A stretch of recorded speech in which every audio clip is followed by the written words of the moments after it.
ગોંડલના 22 વર્ષીય યુવાન રાજકુમાર જાટનો મૃતદેહ મળ્યા બાદ પોસ્ટમોર્ટમ રિપોર્ટમાં થયો મોટો ખુલાસો। હવે જયરાજ અને ગણેશ ગોંડલ બચી નહીં શકે। મિત્રો, આ યુવાને 5-6 દિવસ પહેલા ગોંડલ જયરાજસિંહના બંગલા આગળ માત્ર ગાડી પાર્ક કરી હતી અને આ ભૂલની સજા મોતથી ચૂકવવી પડી। રાજકોટ હાઈવે પરથી તેમની લાશ મળી આવી છે અને કહેવામાં આવી રહ્યું છે કે કોઈ અજાણ્યા વાહનથી અકસ્માત સર્જાયો છે। હવે તમે જ કહો કે આ કેવી રીતે શક્ય છે? કોઈ વાહનથી અકસ્માત સર્જાયો હોય તો શું કોઈ પુરાવા તો હોય ને કે કયું વાહન હતું, ટ્રક હતો કે 4 વ્હીલ?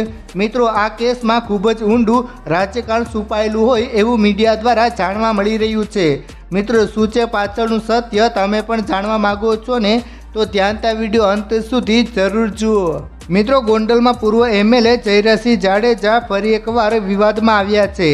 તાજેતરમાં ગોંડલ પોલીસ મથકમાં એક પિતાએ પોલીસમાં અરજી કરી હતી કે પૂર્વ ધારાસભ્ય જયરાજસિંહ જાડેજાના બંગલા પાસે મોટરસાયકલ ઊભું રાખતા નેતાના માણસોએ પિતા પુત્રને બંગલામાં લઈ જઈને માર માર્યો હતો, જે બાદ તેમનો પુત્ર ઘરેથી ગુમ થઈ ગયો હતો। ત્યારે આરોપ લાગ્યા બાદ હવે ગુમ થયેલો યુવકનો મૃતદેહ મળી આવ્યો છે। મિત્રો, જાણકારી મુજબ કોઈ અજાણ્યા વાહન ચાલકે અડફેટે લેતા 4 માર્ચ 2025ના રોજ રાત્રિના 3 વાગ્યા આસપાસ યુવકનું મોત નીપજ્યું હોવાની માહિતી સામે આવી છે।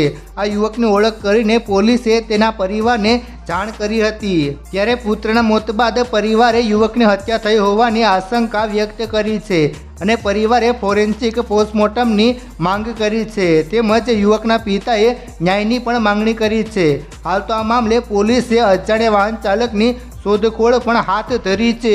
યુવકના શંકાસ્પદ મોતના મામલે રાજસ્થાનના સાંસદ હનુમાન બેનીવાલ મેદાને। મિત્રો, આ મામલે હવે રાજસ્થાનના સાંસદ હનુમાન બેનીવાલ પણ મેદાને આવ્યા છે અને તેમણે યુવકની હત્યાની આશંકા વ્યક્ત કરતા સમગ્ર મામલે સીબીઆઈની તપાસની માંગ કરી છે।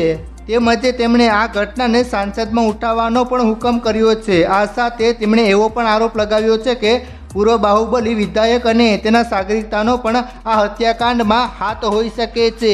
શું છે સમગ્ર ઘટના? મિત્રો, ગોંડલમાં 3 માર્ચ 2025ના રોજ એક ઘટના બને છે અને તે રાત્રે એક યુવક અચાનક પોતાના ઘરમાંથી ગુમ થઈ જાય છે। 2 માર્ચે રાજકુમાર જાટ નામનો યુવક મંદિરે ગયેલો હતો અને યુવક પોતાનો મોબાઈલ મંદિરમાં અંદર જ ભૂલી ગયો હોવાથી જ્યારે તેના પિતાનો ફોન આવ્યો ત્યારે પૂજારીએ ફોન ઉપાડ્યો અને તેના પિતા ત્યાં હનુમાન મંદિરે પહોંચ્યા હતા।